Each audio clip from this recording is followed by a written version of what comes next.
বিচ্ছেদের পর কেটে গিয়েছে প্রায় 1 যুগ। ভালোবেসে বিয়ে করেছিলেন দুজনে। জীবনের কঠিন সময়ে পাশে ছিলেন তিনি। অনেকেই তাকে রাজ চক্রবর্তীর ভাগ্যলক্ষ্মী বলে থাকেন।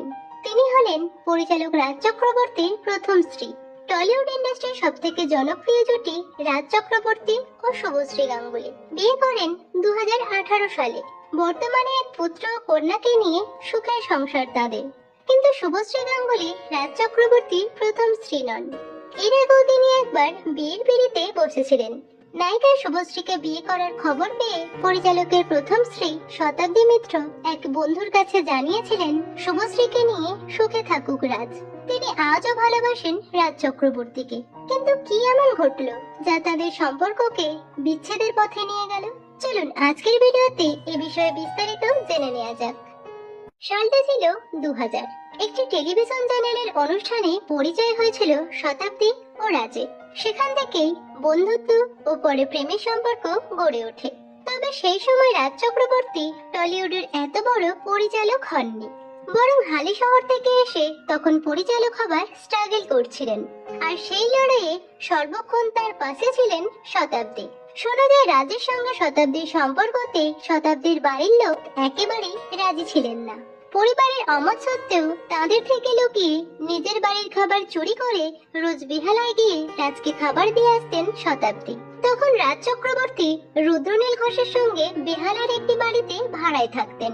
খাবার দেওয়া থেকে শুরু করে জলের বোতল, ওষুধ, জামা কাপড় কিনে দেওয়া, নিজের হাত খরচের টাকা নিঃস্বার্থভাবে খরচ করেছেন শতাব্দী। বেশ কয়েক বছর প্রেম করার পর 2006 সালে বিয়ে করেন তারা। যেহেতু রাজ চক্রবর্তীর ফিল্মি ক্যারিয়ার তখনও সেভাবে প্রতিষ্ঠিত হয়নি, তাই বিয়ে নিয়ে প্রাথমিকভাবে মত ছিল না শতাব্দীর পরিবারে। তবে পরবর্তীকালে মেয়ের জেদের কাছে হার মানেন অভিভাবকরা, মেনে নেন তাদের বিয়েটা। শতাব্দী মিত্রের এক বান্ধবী বলেছেন শতাব্দী রাজের জন্য খুব পয়া ছিল। বিয়ের পরেই রাজ চক্রবর্তীর চিরদিনই তুমি যে আমার, চ্যালেঞ্জ, প্রেম আমার প্রভৃতি চলচ্চিত্রগুলো তুমুল হিট হয়। ততদিনে রাজও শতাব্দীর পরিবারে ঘরের ছেলে হয়ে ওঠেন। শতাব্দীর মা বাবাও কম করেননি রাজের জন্য। শরীর খারাপ হলে সারা রাত থেকে সেবাও করেছেন শতাব্দীর মা। কিন্তু এই মধুর সম্পর্কের মাঝে হঠাৎই যেন অভিশাপ নেমে আসে। সেই সময় শুভশ্রীর সঙ্গে পরিচালকের সম্পর্কের কানাঘুষো শোনা যেতে থাকে। আর সেই খবর শোনা মাত্রই শুভশ্রীর বাড়িতে ফোন করে তাকে এই সম্পর্ক থেকে সরে আসার অনুরোধ করেছিলেন শতাব্দী। অভিনেত্রীর পরিবার থেকে নাকি বলা হয় বয়স কম তো, তাই ভুল করে ফেলেছেন শুভশ্রী, তিনি সম্পর্ক থেকে সরে আসবেন। এরই মধ্যে গুজব রটে শুভশ্রী নাকি প্রেম করছেন আরেক নায়ক দেবের সঙ্গে। তবু আশ্বস্ত হতে পারেননি শতাব্দী। ততদিনে আরেক নায়িকা পায়েল সরকারের সঙ্গে পরিচালকের ঘনিষ্ঠতার খবর সামনে আসতে শুরু করে। এইসব নিয়ে বাড়িতে অশান্তিও শুরু হয়ে যায়। এমনকি শতাব্দীর সঙ্গে তিনি দুর্ব্যবহারও করতে শুরু করেছিলেন।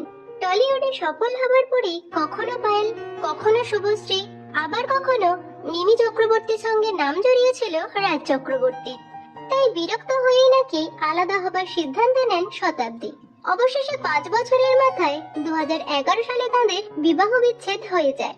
তবে এত কিছুর পরেও শতাব্দী রাজের ওপর কোনো রাগ নেই।